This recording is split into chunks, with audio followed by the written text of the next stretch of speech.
오늘 우리가 봉독한 성경 말씀은 혼인잔치 비유라는 것이거든요. 왕이 아들을 혼인시키고자 할 때 일어난 사건을 비유로 말씀하신 겁니다.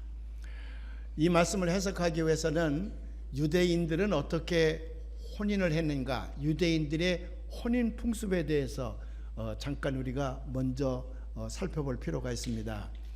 유대인들은 다른 민족과 달리 혼인 풍습이 조금 색다른 것이 있는데, 첫째는 이 사람들의 혼인 기간이 길다는 거예요. 최소한도 일주일간은 했다는 겁니다. 혼인잔치를 일주일 했고, 많이 하는 사람은 열흘, 보름까지도 혼인잔치를 했다는데, 이 혼인잔치는 유대인들에게 매우 중요하고 또 아주 성대하게 하는 그런 풍습이 있어서 일주일 내지 열흘 이상 혼인잔치를 했다는 겁니다.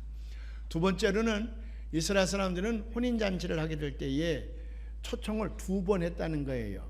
먼저 사람을 보내서 우리 아이가 언제 혼인을 할 것인데 오겠느냐, 정확한 날짜와 시간은 정해져 있지 않지만 대개 그 무렵에 혼인을 하려고 그러는데 우리 집 혼인 예식에 참여할 수 있느냐, 먼저 초청장을 보내고, 온다고 한 사람, 오겠다고 약속한 사람들에게는 혼주가요, 너무 마음이 기쁘고 좋으니까 예복을 만들어서 선물을 했답니다. 혼인 예식에 참여할 때는 이 예복을 입고 오세요. 그러면서 이제 예복을 만들어 줬다는 거예요. 그리고 이제 세 번째로는 이스라엘 사람들이 혼인을 할 적에는 그렇기 때문에 모든 사람들이 다 예복을 입고 들어오는 것이 합당한 예입니다. 예복을 입지 않은 사람은 입장을 할 수도 없고, 때로는 예복을 입지 않은 사람이 들어왔다가는 그 안내위원에게 의해서 이제 바깥으로 내몰리는 그런 경우도 많이 있었다고 하는 거죠. 이렇게 이제 독특한 특징을 가지고 있는 유대 사람들은 왜 혼인잔치를 이렇게 성대하게 했느냐 그러면, 당시 유대인들은 로마에 압정하여 있지 않았습니까? 그래서 굉장히 가난하고 그 식민지 생활이라고 하는 것이 편치 않거든요. 근데 우리처럼 이렇게 회갑잔치도 있고 또 육신, 회갑, 진갑, 칠순 뭐 이렇게 잔치가 많으면 그렇지 않겠는데, 그 사람들은 그런 잔치가 없으니까 이 가족사 간에 일어난 잔치는 혼인잔치가 유일하기 때문에 혼인잔치를 아주 성대하게 했을 뿐만 아니라 그 가난했던 사람들이 혼인잔치를 열어놓고 많은 먹을 것들을 준비해서 자기 아는 사람들에게 푸짐하게 대접을 했다는 거지요. 그래서 혼인잔치를 열면 거기 초대받는 사람들은 세상을 살아가는데 여러 가지 근심, 걱정, 불안, 염려가 많이 있지 않습니까? 그런 것들 다 내려놓고 그 혼인집에 가서 실컷 마시고 살진 송아지 고기를 먹으면서 노래를 하면서 춤을 추면서 기쁨으로 이 세상에서 가장 큰 기쁨과 평안과 위로를 가지고 혼인축제에 참여를 했다는 거거든. 그래서 성경은 그 혼인축제와 천국을 자주 비유해서 설명을 합니다. 성경에 나타나는 그 혼인 축제를, 혼인 잔치를 천국과 비교하는 내용을 대개 요약하면, 하나님께서는 천국 잔치를 베푸는 주인이 되고 예수 그리스도께서는 신랑이 되셔서, 그래서 혼인 예식에 참여하는 사람을 초청을 하게 되고, 우리들은 신부가 되어져서 그 신부된 입장에서 천국에 들어간다, 그렇게 비유를 많이 했어요. 여러분들이 잘 아는 열처녀의 비유도 그런 거 아니겠습니까? 그렇기 때문에 이것은 상징적인 비유이지 진짜 그렇게 한다는 건 아니에요. 예수님이 신랑 되시고 우리는 신부가 된다 그러니까 어느 노처녀가 끝까지 결혼을 안 하더라는 거지. 그래서 부모님이 그렇게 혼인을 하라 그래도 안 한다 그러고, 목사님이 혼인을 하라 그래도 안 한다 그러고, 그래서 혼인을 안 하는 이유가 뭐냐 그랬더니, 나는 정말 예수님을 사랑합니다.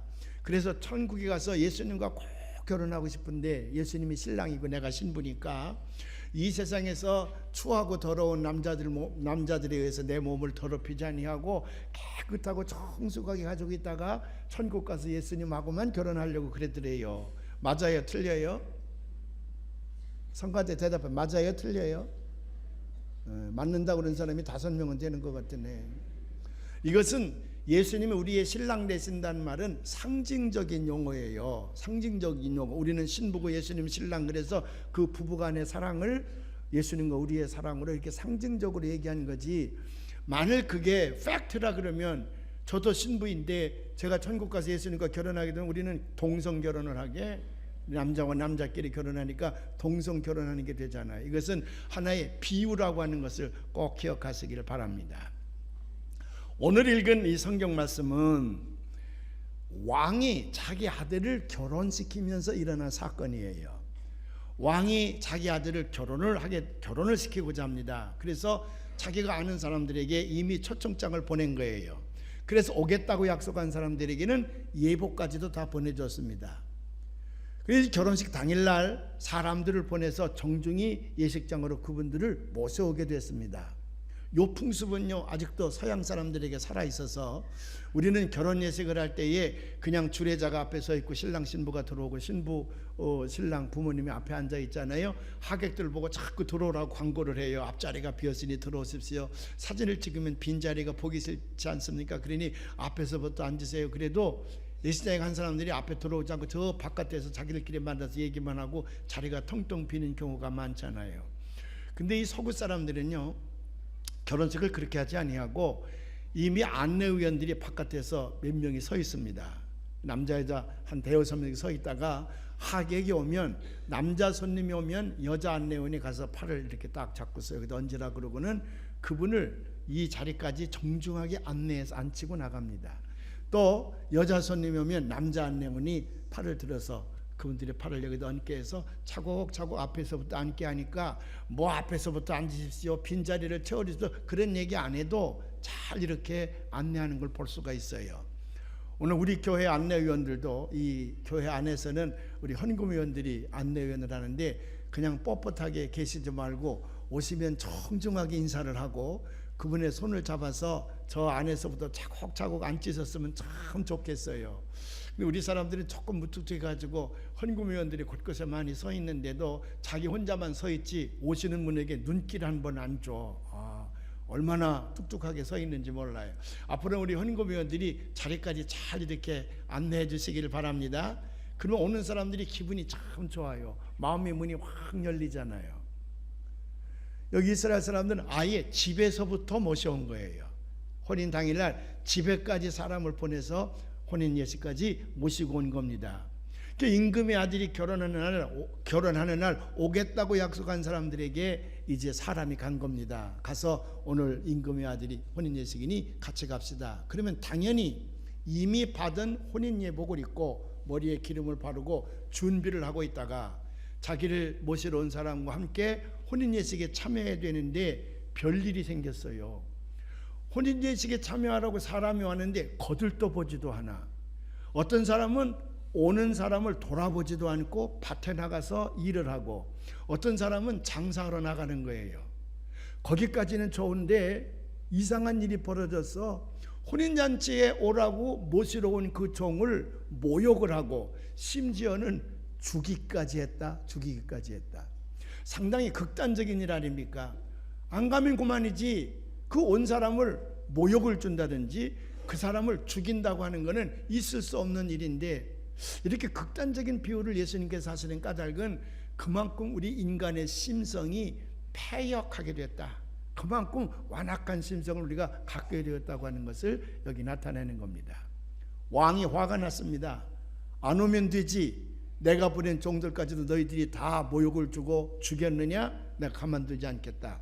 그래서 군인들을 보내가지고 자기 종을 살해한 그 사람들을 전부 진멸하고 다 죽였단 말이죠. 그리고 그 마을을 다 불질러 버렸다. 그리고 임금이 돌아와서 저 길거리에 나가 아무나 다 혼인잔치에 참여하도록 하거라. 그래서 종들이 내거리에 나가서 만나는 사람마다 임금의 혼인잔치가 있으니 가자. 그리고 다 들어오게 했습니다. 그래서 잔치상을 가득 메웠단 말이지요. 임금이 이제 나와서 그 잔치상에 둘러앉아 있는 사람을 보다가 한 사람이 예복을 입지 않고 들어온 걸 발견합니다. 너 왜 예복을 입지 않고 들어왔느냐? 친구여, 왜 예복을 입지 않았느냐? 그랬더니 그 사람이 아무 말을 하지 못했다. 임금은 화가 나서 저의 손발을 묶어서 길거리에 내어 던지라. 저가 이를 갈며 슬피 울 것이다. 제가 처음엔 이 말이 이해가 안 됐어요. 아니 길거리에 있다가 느닷없이 혼인잔치 오라고 그래서 갔는데 언제 예복을 입고 갑니까? 가준 것만 해도 고맙지. 근데 예복을 안 입었다고 묶어가지고 길거리에 내버린다면 임금이 이게 뭔가 정신이 돈 사람이 아닌가 그래서 다른 사람들도 혼인잔치에 오지 않은 것이 아닌가, 저도 섣부르게 그렇게 한번 생각을 해본 적이 있어요. 그런데 원문을 잘 읽고 유대인들의 혼인 풍습을 보고 앞뒤 전후를 살펴봤더니 길거리에 있는 사람들도 혼인잔치에 초대를 해서 그 혼인잔치에 들어갈 때는 예복을 하나씩 다 주었습니다. 그런 마땅히 그가 예복을 입고 그리고 들어가야 될 텐데 그 예복을 입지 아니하고 우습게 알고 그 임금 초청자를 흑살이 껍데기로 한 거지. 그래서 그걸 아무렇게나 집어던지고 그냥 빈몸으로 앉아 있으니 임금에 대한 예의가 아니잖아요. 그래서 그는 쫓겨날 수밖에 없었습니다. 왜 예수님께서 이 극단적인 비유를 말씀하셨을까? 여기 몇 가지 이유가 있어서 그렇습니다. 하나님께서는 이스라엘 백성들을 먼저 선택을 하셨죠. 그들에게 인류를 구원할 수 있는 길을 보이기 위해서 하나님이 그들을 사랑하셔서 먼저 선택하시고 그들에게 많은 은혜를 베푸셨습니다.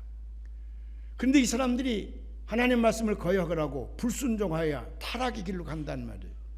그때마다 하나님은 선지자들을 보냅니다. 너희들이 천국에 와야 되지 않겠느냐. 구원받은 내가 너희에게 사람을 보내는 까닭은 너희들이 이들을 통해서 내 말을 듣고 순종하여 천국으로 와야 되지 않겠느냐. 하나님을 잘 섬기는 민족으로 천국에 와야 되지 않겠느냐. 천국잔치에 그들을 초대하러 사람을 보내는데 이스라엘 민족이 어떻게 했습니까? 그 선지자들과 예언자들을 때로는 잡아 죽이기도 하고 때로는 때리기도 하고 때로는 추방도 시키지 않습니까? 예레미야는 옥에 갇혀서 매를 맞았습니다. 이사야 선지자는 그들에 의해서 톱으로 몸이 두 동강 나는 그런 순교를 당하기도 했어요. 많은 선지자와 예언자들이 이스라엘 민족에 의해서 거절당합니다. 마침내 누가 옵니까? 예수님께서 오십니다. 그런데도 이스라엘 민족들은 예수님의 말씀을 순종하지 아니하고 그에게 침을 뱉습니다. 가슴 혈류관을 씌웁니다. 나중에는 자기들의 원수인 로마 군인과 협작해서 예수님을 십자가에 죽이지 않습니까? 그런데 하나님께서 가만히 두지 않으시겠다는 걸 이 비유를 통해서 미리 말씀하신 거예요. 너희들이 하나님이 보낸 종을 죽이느냐? 그러면 하나님께서 진노하셔서 군대를 보내요. 그 죽인 자들을 진멸하고 그리고 그 마을을 불살라 버릴 것이다. 이 예수님의 예언은 그대로 맞아떨어져서 예수님이 돌아가신 다음에 AD 70년 로마의 디도 장군이라는 사람은 로마의 정예 부대를 이끌고 예루살렘에 쳐들어옵니다. 그래서 예루살렘들을 완전히 진멸시키고 나중에는 예루살렘을 불살라서 불태워버리고 맙니다. 그때 유세비우서 같은 역사가는 말하기를 당시 디도가 이끄는 로마의 정예 부대는 예루살렘을 멸망시킬 때에 돌 위에 돌 하나도 남김이 없었다. 돌 위에 돌 하나도 남김이 없이 다 무너뜨리고 나중에는 불살라서 집 한 채 성 한 집이 없을 만큼 완전히 불바다를 이루었다. 결국 예수님을 십자가에 못 박았던 사람들은 그 예수님께서 예언하신 대로 하나님의 징벌을 받은 걸 볼 수가 있습니다. 자, 이 혼인잔치의 비유와 천국과의 관계 속에서 우리는 무엇을 교훈으로 얻어야 될 것인가? 제가 세 가지만 말씀을 드리려고 하는데, 첫째는 뭐냐 그러면 청함을 받았다고 해서 다 구원받는 것은 아니다. 이스라엘 사람들은 두 번씩이나 초청장을 보낸다 그랬죠. 두 번씩이나 사람을 보내서 청해 오는데, 청함을 받았다고 해서 다 혼인잔치에 오는 것이 아니라 그 청함에 순종하여 오는 사람만 잔치에 참여할 수 있는 것처럼, 하나님의 청함을 받았다 그래서, 하나님의 말씀을 들었다 그래서 다 우리가 구원받는 것이 아니라 그 말씀에 순종하고 결단하여 하나님 앞으로 나아오는 사람만 구원받는다고 하는 거예요. 여기서 이제 구원론에 대한 여러 가지 학설이 많이 나오게 되는데, 대개 크게 구원론을 세 가지 부류로 우리가 분리해 볼 수가 있습니다. 하나는 장로교회가 말하는 소위 이중예정론에 근거한 신단독설이라고 하는 거지요. 이중예정론이라는 게 뭡니까? 이중예정론이라는 건 하나님께서 인간을 창조하실 때에 멸망받을 자와 구원받을 자를 이미 예정해 놓고 만드셨다. 그래서 구원받을 자는 끝내 하나님에 의해 구원받게 되고, 멸망받을 자는 아무리 애를 써도 구원받지 못한다. 예를 들면 가룟 유다가 예수님의 훌륭한 제자이지 않았습니까? 그러나 그는 멸망받을 자로 지어졌기 때문에 결국 예수님을 배신하고 그는 지옥으로 가지 않았느냐 그 말이지요. 그래서 멸망받을 자와 구원받을 자를 따로 만드셔서, 그래서 하나님께서 멸망받을 자는 멸망받을 곳으로, 구원받을 자는 천국으로 인도한다. 하나님이 단독으로 하신다고 말이지. 그래서 이걸 모노제즘이라 그래. 모노제즘, 신단독설이라 그래요. 신단독설. 거기에 반하는 이론이 하나 있습니다. 펠라지즘이라고 하는 건데, 펠라기우스가 주장한 것인데, 하나님이 인간을 창조하셨는데 이 땅에 살던 인간은 자기 책임과 선택과 자유의지에 의해서 천국에 갈 수도 있고 지옥에 갈 수 있다. 완전히 자유의지의 선택과 책임으로 구원과 멸망을 스스로 선택하게 된다고 말이죠. 그렇게 되면 아까 그 칼비니즘은 뭐가 약점이 있습니까? 인간의 전적인 타락으로 오직 하나님에 의해서만 구원받는다 그러면 인간은 구원받는 데 있어서 아무런 책임과 역할이 없고 하나님이 우리 인간을 로봇처럼 움직인단 말인가? 그런 약점이 있거든요. 근데 펠라기우스가 주장하는 이 펠라기즘은 뭐가 약점이냐 그러면 하나님의 절대 은총이라고 하는 것은 어디에 있느냐? 우리 모든 인간은 전적으로 타락되어져서 이 세상에 사는 사람들은 의인이 없다 그랬는데, 로마서 3장에 보면 한 사람도 의인이 없다, 구원받을 만한 의인이 없다 그랬는데, 어떻게 인간이 스스로 자기 책임하에 결단하고 구원의 길을 갈 수가 있겠는가? 거기에 또 큰 약점이 있는 거예요. 하나님의 은총론이 약해진다고 말이죠. 그래서 이제 이것을 보완하기 위하여 우리 존 웨슬리 목사님이 감리교회를 만들면서 정말 훌륭한 구원론을 만들어 놓은 겁니다. 웨슬리에 의하면 이 세상에 살고 있는 모든 인간은 다 하나님의 형상대로 지음받은 하나님의 사랑하는 사람들이다 그 말이죠. 천적으로 하나님이 사랑하는 존귀한 존재들입니다. 다 하나님의 걸작품들이야. 근데 그들이 결국 하나님 말씀을 불순종하여 탐욕에 젖어서 다 타락하고 만다고 말이에요. 전적으로 타락해져서 구원받을 사람이 하나도 없게 됩니다. 그런데 하나님께서는 너무나도 그 인간들을 사랑하셔서 구원의 길을 열어주십니다. 독생자 예수 그리스도를 이 땅에 보내셔서 그를 갈보리 언덕 위에서 십자가에 못 박아 희생시킴으로 말미암아 우리의 죄의 값을 대신 치르게 하시고, 누구든지 하나님께서 나를 이렇게까지 사랑하시는구나, 나 같은 죄인을 사랑하시기 위하여 독생자 예수 그리스도를 십자가에 못 박아 희생시키기까지 하시면서 나를 구원하시는구나, 이 놀라운 은혜를 깨닫고 하나님으로부터 돌아오는 자는 누구든지 구원을 얻으리라. 여기서 예외가 없다고 말이지요. 요한복음 3장 16절에 보면 하나님이 세상을 이처럼 사랑하사 독생자를 주셨으니 누구든지 저를 믿는 자마다 멸망하지 않고 구원을 받게 하리라. 장로교인들은 그렇기 때문에 칼비니즘 이론하에서 하나님이 사랑하는 자만 구원을 얻는다는 거지. 그러나 우리 감리교인들은 웨슬리 목사님의 구원론에 입각하여 누구든지, 하나님이 언제 특정한 사람만 사랑한다 그랬느냐? 온 세상 사람을 다 사랑한다 그랬다. 그래서 누구든지 그 사랑을 깨닫고 예수를 믿기로 결심하고 나오면 구원의 길이 열려져 있는 것이지, 멸망받을 자가 따로 창조되어 있는 것은 아니다. 그러면 예수 그리스도의 그 십자가의 은총이 정말 나를 사랑하시는 하나님의 은혜임을 깨닫게 하는, 그 깨닫게 하는 은혜, 그걸 convincing grace라 그래요. 그 깨닫게 하는 은혜는 어디서부터 오느냐 그러면 여러분들이 잘 아는 대로 선행적 은총이라 그러죠. prevenient grace라. 선행적 은총 속에 들어있다. 이 땅에 살아가는 사람들이 아무리 타락을 했어도 그들 마음속에 철학적인 용어로 얘기하면 종교적인 심성이 있다는 거예요. religious mind지요. 종교적인 심성이 있어서 절대자를 추구하는 마음이 있습니다. 그 절대자를 추구하는 마음을 가리켜서 선행적 은총이라, 모든 인간들에게 주신 선행적 은총, 그 은총에 의해서 하나님을 찾게 되고 예수 그리스도의 십자가의 은총을 깨닫게 한다고 말이죠. 그래서 우리는 전도해야 된다는 거예요. 그걸 깨달았도록 하기 위하여 그들의 마음을 두드려서 당신 마음속에 하나님의 은혜를 깨닫는 선행적 은총이 있지 않느냐. 예수님이 당신을 위해서 돌아가셨고 예수님이 당신을 지금 사랑하고 있습니다. 하나님을 믿고 구원받아야 되지 않겠습니까? 우리는 전도해야 된다. 그래서 감리교회는 전도에다가 열정을 다하는 거예요. 뭐 그렇다고 해서 감리교회가 장로교회가 원수가 되는 건 아니에요. 이 땅에서 모든 교회 가운데에 연합활동을 제일 잘하는 교파는 우리 감리교회와 장로교회입니다. 이 두 교단이 상당히 연합활동을 참 잘해요. 우리나라도 보면 장로교회는 합동측과 뭐 통합측이 있고 그러잖아요. 그래서 내가 늘 장로교 목사님에게 물어봐요. 합동이란 말도 합치자는 얘기고 통합이란 말도 합치자는 얘기인데 왜 나뉘어져서 당신들은 싸워요? 그러면 당신들이 할 말이 없다 그래.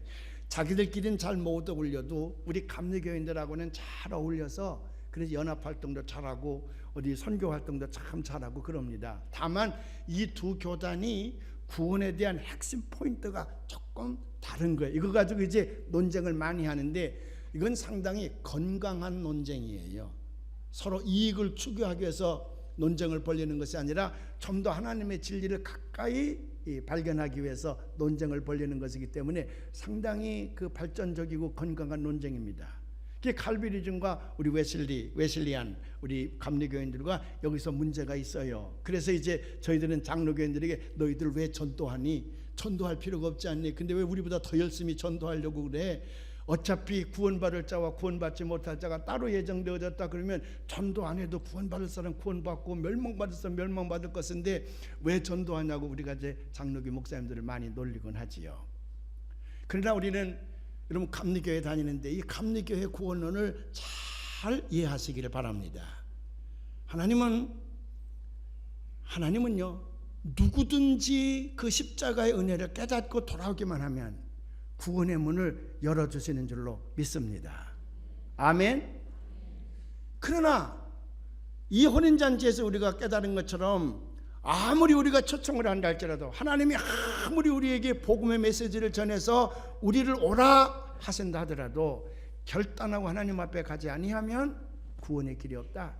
하나님은 이스라엘 민족을 맨 먼저 청했습니다. 그러나 그들이 끝내 하나님 말씀을 순종하지 아니하고 하나님 앞에 돌아오지 않습니다. 메시아를 보내셨는데도 그 메시아에게 모욕을 하고 돌을 던지고 침을 뱉고 나중엔 메시아를 십자가에 못 박습니다. 그래서 여기 혼인잔치에서 임금이 그들을 진멸했다 그랬는데 이스라엘을 버리시고 새로운 믿음의 공동체, 그들이 말하는 이방인들이죠. 사실 우리와 같은 이방인들인데 이 이방인들 전체를 하나님께서는 구원의 문에 구원의 잔치에 초청을 하셨다는 거지요. 그래서 우리를 가리켜서 뉴 이스라엘이라 그래요. 새 이스라엘이라 그래요. 하나님은 구 이스라엘을 버리시고 새 이스라엘이라. 그래서 구 이스라엘 백성들에게 주셨던 말씀을 구약 올드 테스타멘트 구약이라 그러고 예수 그리스도를 통하여 그 십자가의 은총으로 구원받는 새로운 공동체, 믿음의 공동체에 주신 말씀, 그것을 신약이라 그래요. 뉴 테스타멘트라 그래요. 하나님께서 우리 모두를 초청했다 할지라도 그 말씀에 순종하고 결단하고 하나님 앞에 나아가는 자만 구원받는다는 사실을 여러분 꼭 믿으시기를 주님의 이름으로 축원을 합니다. 둘째로는 길거리에서 초청받는 사람들이 있다고 하는 사실이지요. 여기에 우리가 초점을 맞춰야 되겠는데 이제 임금은 길거리에 나가서 아무나 초청해 오거라. 그래 종들이 내거리에 나가서 아무나 초청하는데 여기 이런 표현이 있습니다. 선한 자나 악한 자나. 거기다 덧붙인다 그러면 똑똑한 사람이나 덜 똑똑한 사람이나 바보 같은 사람이나 건강한 자이든지 병든 자이든지 공부를 많이 했거나 공부를 못했거나 간에 누구든지 초청을 받고 오는 사람은 구원의 잔치에 참여할 수가 있다는 거예요. 누구든지요. 사람의 눈으로 보면 악한 자도 있고 선한 자도 있습니다. 똑똑한 사람도 있고 덜 똑똑한 사람도 있고요.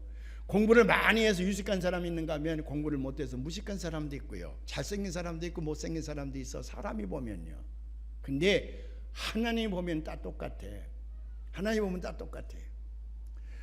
우리끼리 보면 한국 사람 말이죠. 우리끼리 보면 코 큰 사람도 있고 눈 큰 사람도 있고 그래. 우리끼리 보면 아 저분은 코가 크네, 저분은 눈이 크네. 근데 서양 녀석들하고 딱 비교해 보면 한국 사람들은 다 그냥 납작해 보여.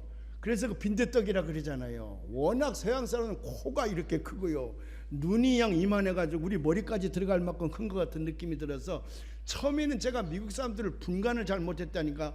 이 녀석도 코가 크고 이 녀석도 코가 크고 이 녀석도 눈이 크고, 그러니까 잘 분간이 안 되는데, 남한 서양 사람들을 분간 못한 게 아니라 서양 사람들도 동양 사람 볼 때에 분간이 잘 안 되는데 다 납작해가지고 다 비슷비슷하다는 거예요. 하물며 하나님이 볼 때에는요 다 똑같아요.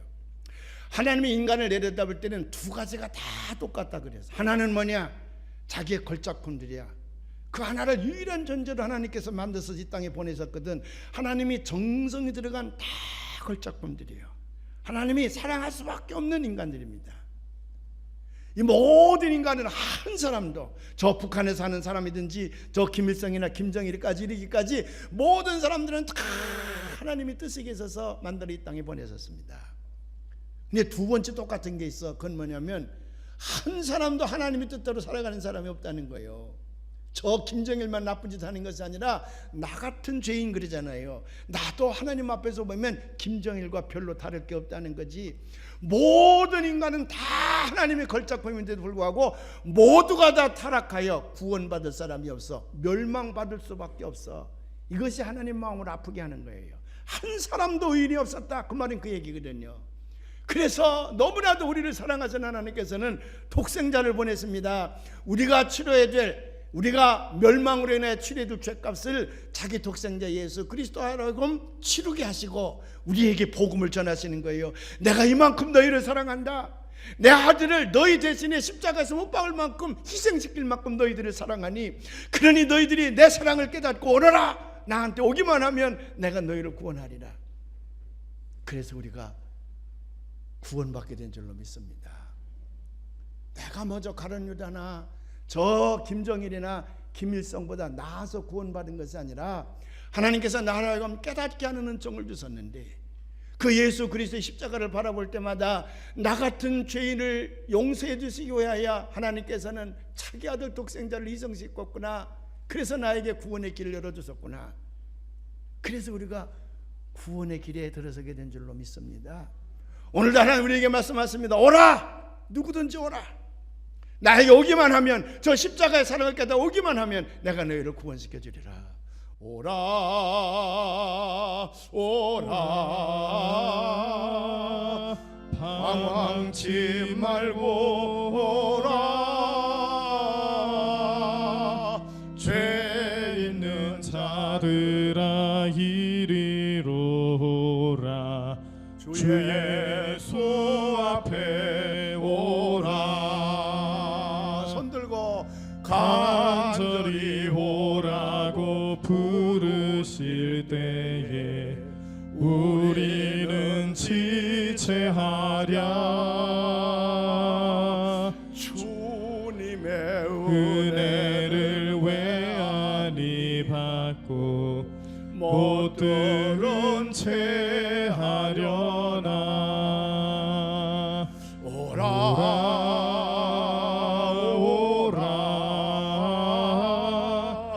방황치 말고 오라. 죄 있는 자들아 이리로 오라. 주 예수 앞에 오라. 그래서 우리가 구원받았다 그러면 우리는 전도자가 되어야 되거든요. 이 귀한 말씀, 이 복음, 이 놀라운 은혜를 나만 간직하지 말고 내가 나아가서 내가 사랑하는 사람에게 이 은혜를 전달해서 그들도 깨닫고 하나님 앞에 돌아오게 만들어야 되잖아요. 하나님께서 우리에게 지상명령으로 주신 사명이었습니다. 그래서 우리가 전도를 할 때에 그냥 전도지 하나만 들고 자 예수 믿고 구원받으세요 그런 것이 아니라 어떻게 해서든지 그의 마음을 돌이켜서 예수를 믿을 수 있도록 그 마음속에 하나님께서 선행적 은총으로 주신 깨닫게 하는 은혜를 통해서 그가 예수 그리스도를 믿을 수 있도록 정성을 다해서 그를 섬겨줘야 됩니다. 그래서 그를 주님 앞으로 인도해내야 될 줄로 믿습니다. 그래서 우리가 전도 축제 이렇게 기간을 정해놓고 행사하는 까닭이 거기에 있어요. 비록 어떤 사람은 난 전도하는데 은사가 없어, 그래서 상당히 이런 데에서 부정적이거나 소극적으로 나오는 사람들이 많이 있는데, 여러분, 하나님께서 내게 주신 이 놀라운 은혜를 나만 가지고 천국에 갈 수 있겠는가? 이기적인 마음을 떨쳐버리고 한 사람이라도 더 나와 함께 이 천국 잔치에 가야 되겠구나. 더 많은 사람들을 찾아가서 그들을 초청하고 그들을 통행해서 천국으로 인도해 내시는 은평교회 교우들이 되시기를 주님의 이름으로 축원을 합니다. 마지막 세 번째로는 예복을 입고 가야 된다 그 말이에요. 예복을 입지 않고는 갈 수가 없습니다. 어쩌다가 들어가긴 했으나 곧 발각이 되어져서 길거리로 손과 발이 묶인 채 내던짐을 당한다고 말이지요. 그러면 혼인예식에서 얘기하는 이 예복은 어떤 예복이냐? 우리가 옷을 입는 거는요, 첫째로는 상대방에 대한 예의입니다. 상대방에 대한 예의예요. 여러분들이 저 청와대에서 대통령이 초청을 한다 그럴 때 계좌짝 끌고 반바지 차림으로 갑니까? 그거는 대통령을 무시하는 게 되지요. 만일 대통령을 존경한다 그러면 정장을 하고 머리에 기름을 바르고 그리고 정숙한 차림으로 가야 되지 않습니까? 그건 나를 초청하는 사람에 대한 예의거든요. 왕이 혼인잔치를 열어놓고 예복을 주고 예복을 입고 오라는 것은 그 왕에 대한 예우이기도 하지요. 또 혼인잔치에 신랑이 정장을 합니다. 신부가 이쁘게 차립니다. 또 양쪽 혼주가 다 정장을 합니다. 하객들도 다 정장하는 까닭은 서로가 서로를 위한 예의를 지키기 위함이에요. 그게 첫 번째고요. 두 번째는 무슨 의미가 있느냐? 이거 제가 해석하는 것이 아니라 성 어거스틴이라는 사람이 해석을 한 거예요. 성 어거스틴이 이렇게 얘기합니다. 4세기에 가장 영향력 있는 삶을 살았던 사람인데, 그가 마태복음 22장 1절부터 14절의 말씀을 추석하면서 그는 이렇게 얘기합니다. 신랑과 신부가 입는 예복이나 예식에 참석하는 사람들이 입어야 될 예복은 모든 사람들을 향한 자애로운 사랑을 상징하는 것이다. charitable이라고 그래요. charitable, 자애로운 love, charitable love. 자애로운. 보통 이 charitable이라는 말은 가난한 사람들을 돕는 것, 그런 것들을 이제 charitable이라고 얘기하는데, 결혼식장에 모여든 많은 사람들이 예복을 입는 까닭은 세상을 향하여 charitable, 소위 그 자비로운 사랑을 내가 실행하겠다고 하는 결심, 그런 상징으로 그 옷을 입는다는 거예요. 그러면 자애로운 사랑이라는 게 뭐냐? 어거스틴이 이렇게 그가 얘기를 합니다. 그의 참여력에 보면 어거스틴이 이렇게 해석하는 걸 볼 수가 있습니다. 자애로운 사랑은 당신의 이웃을 위한 사랑입니다. 당신의 배우자나 자녀들을 위한 가족의 사랑을 의미하지 않습니다. 참새도 그들 자신의 가족을 사랑합니다. 그것은 대단한 일이 아닙니다. 당신이 당신의 가족을 사랑한다고요? 당신에겐 대단한 일로 보이지만 그 정도는 참새도 할 줄 압니다. 그러나 당신은 참새가 아니지 않습니까? 당신은 인간입니다. 당신은 하나님의 형상대로 지음을 받았습니다. 당신은 이 세상을 보다 더 좋은 것으로 만들기 위해서 하나님의 형상을 따라 만들어졌다고 하는 얘기입니다. 그러니까 이제부터 결혼을 해서 앞으로 세상을 살아가고자 할 때에 먼저 해야 될 일은 뭐냐 그러면, 내가 살고 있는 이 세상을 하나님의 뜻을 따라 보다 살기 좋은 세상으로 만들어야 될 책임이 있다고 말이에요. 그래서 예복을 입는 거라고 말이죠. 어거스틴은 이렇게 얘기를 계속합니다. 그럼에도 불구하고 당신은 그 일을 할 수 없는 많은 이유들을 가슴에 담고 있습니다. 나는 할 수 없습니다. 나는 너무 바쁩니다. 내 가족을 돌봐야 됩니다. 내 생업을 이끌어가야 합니다. 내 가정을 돌봐야 합니다. 그렇기 때문에 이 세상을 보다 더 좋은 곳으로 만드는 일에는 나는 아무런 도움을 줄 수가 없고 여유도 없습니다. 그렇게 얘기하는 사람이 많다는 거지요. 여기로부터는 돌아서서 회개해야 된다고 하는 겁니다. 그리스도인들은 두 가지 해야 할 사명을 부여받습니다. 하나는 하나님을 사랑하는 거예요. 열심을 품고 주를 섬기는 일입니다. 왜? 나 같은 죄인까지도 용서하시고 구원해 주셨으니 그 은혜 고마워서 하나님을 사랑해야 됩니다. 두 번째 사명은 뭐냐면, 그렇기 때문에 하나님이 나를 이만큼 사랑해 주셔서 구원해 주셨기 때문에 하나님의 꿈이 있지 않습니까? 하나님의 소망이 있지 않습니까? 모든 사람들이 하나님을 사랑하고 구원받기를 원하거든요. 그러기 위해서 우리는 내 이웃을 내 몸과 같이 사랑하는 거예요.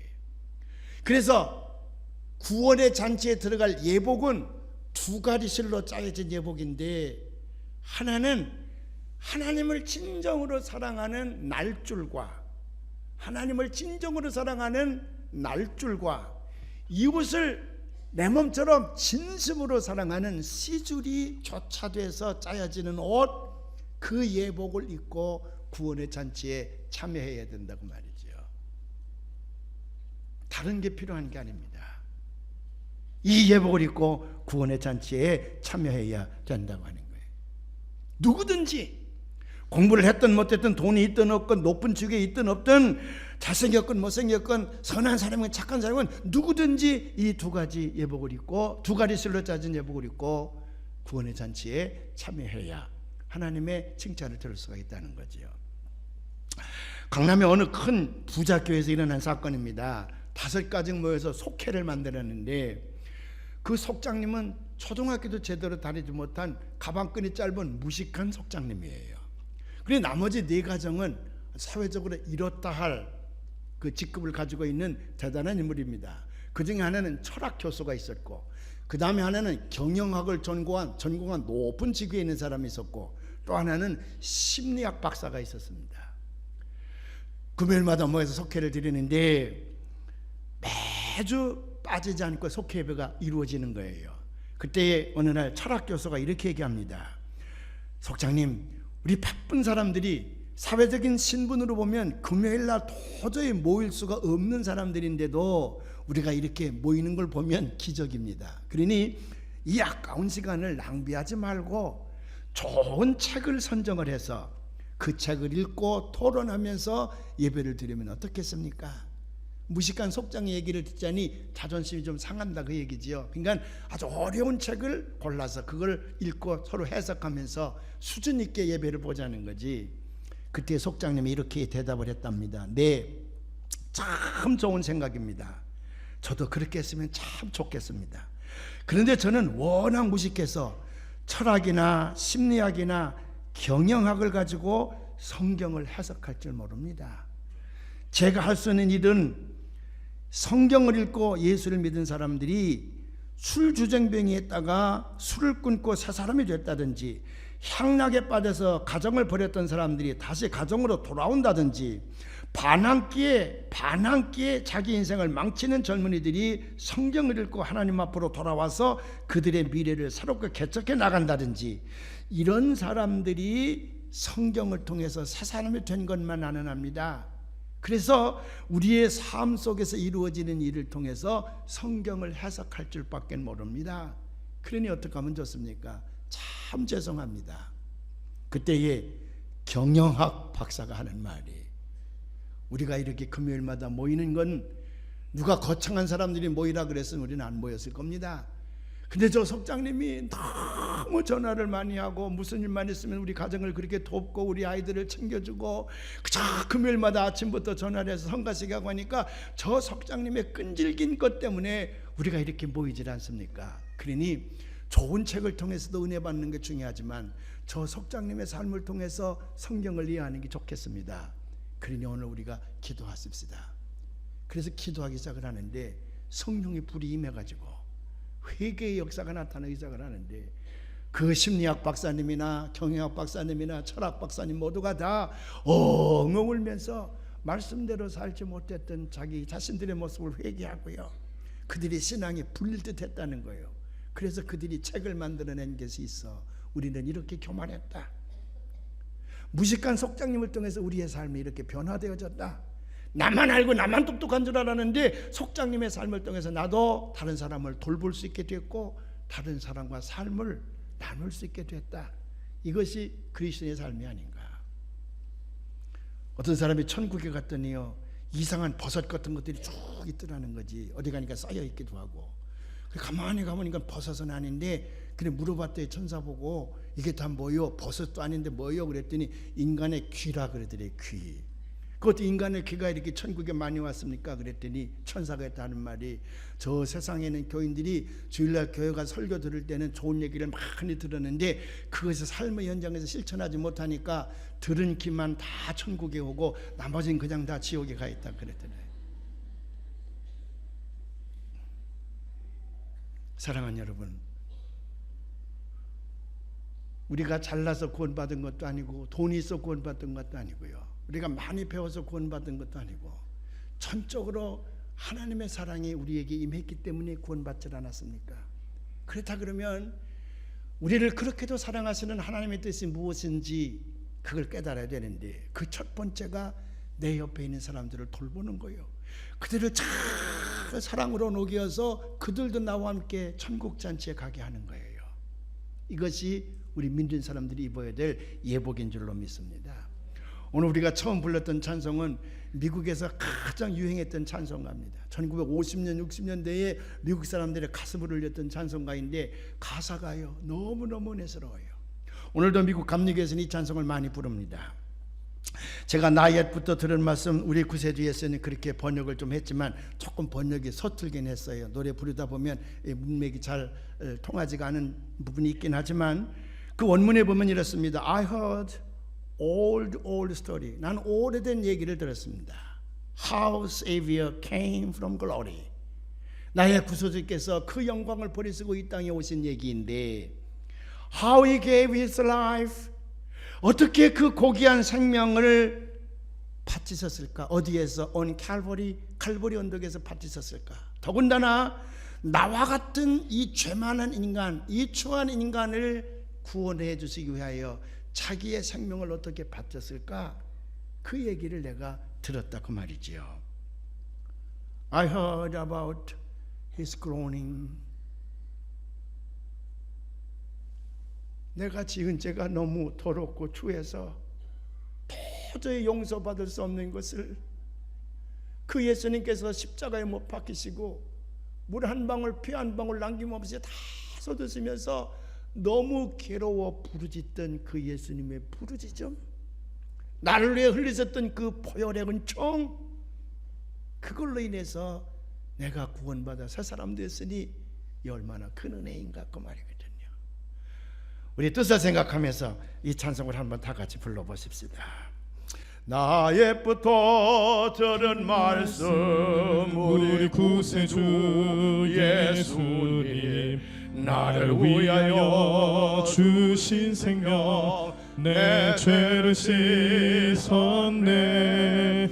나 위하여 흘린 보혈, 울부짖으신 그 고통, 나 회개시켜 새 사람 만드신 그 말씀, 오 영원한 나의 주, 승리의 구세주, 나에게 베푸신 그 놀라운 사랑, 나 주님을 알기 전 날 먼저 사랑하심, 주 은혜 강물처럼 승리를 주셨네. 오늘도 하나님 우리를 향하여 오라 말씀하십니다. 구원받은 우리는 그 하나님의 음성을 가슴에 담고 저 길거리에 나가서 악한 사람이든 선한 사람이든 병든 사람이든 건강 사람이든 간에 오라! 주님의 음성을 전하고 같이 갑시다. 우리 천국잔치에 같이 참여합시다. 그래서 그들을 팔짱을 끼고 하나님 앞으로 인도해내는 여러분들이 되시기를 주님의 이름으로 축원을 합니다.